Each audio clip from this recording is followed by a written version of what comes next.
Hello everyone, how are you doing? This is MD Tech here with another quick tutorial. In today's tutorial, I'm going to show you guys how to set Windows to restart, shut down, log off, etc. at a certain time on your Windows computer. So this is going to be a free utility I'm going to be showing you guys in this tutorial, and there are several of these on the internet, but I just wanted to highlight one that I particularly thought was interesting and just wanted to give you guys a demonstration of that today. So we're going to open up a link I'm going to have in the description of the video to this Windows report website, and it should basically be pretty self-explanatory here. There's going to be a green download button right here in the top right. Just go ahead and left click on that, and it should be downloaded as a zip file. So just open up that compressed folder. I'm going to minimize out of the web browser. Should be an application file in here. Just go ahead and double click on that. Select the run option. Select run. If you need to install Net Framework, which was one of the requirements on the website, we're going to go ahead and select download and install this feature. So it should only take a couple moments here. Please be patient.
Okay, so once that's done, we're going to select close.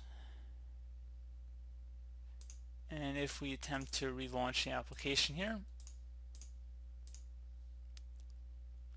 there you go. So you can move that file somewhere on your desktop. You want to put it in a documents folder or maybe USB flash drive, whatever you want.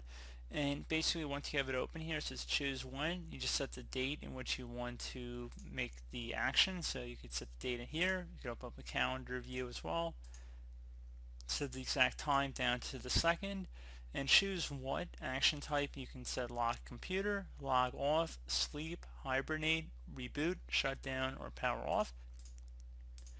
And then if you want to start the timer or stop the timer as well, so if you wanted to have a specific delay, so you could set the delay tab here instead of doing a fixed date. So if you want to set it down so many hours, minutes, or seconds, you can right there. And you can also do it immediately, which will start the timer or stop the timer. So if it's set for the current time, it's just going to do it immediately. So let's just say we want to do a 10-second delay here just for the demonstration of this tutorial. So I'm going to use the delay tab, set it for 10 seconds, and then I'm going to select start timer. So in 8 seconds the system will shut down, so just make sure you have any open programs or applications closed out before you go ahead and initiate this tool, because it will shut down the system. As you can see, the action type is set to shut down in the moment, and the system is shutting down. So pretty straightforward tutorial here, guys. I hope I was able to help you out, and I do look forward to catching you all in the next tutorial. Goodbye.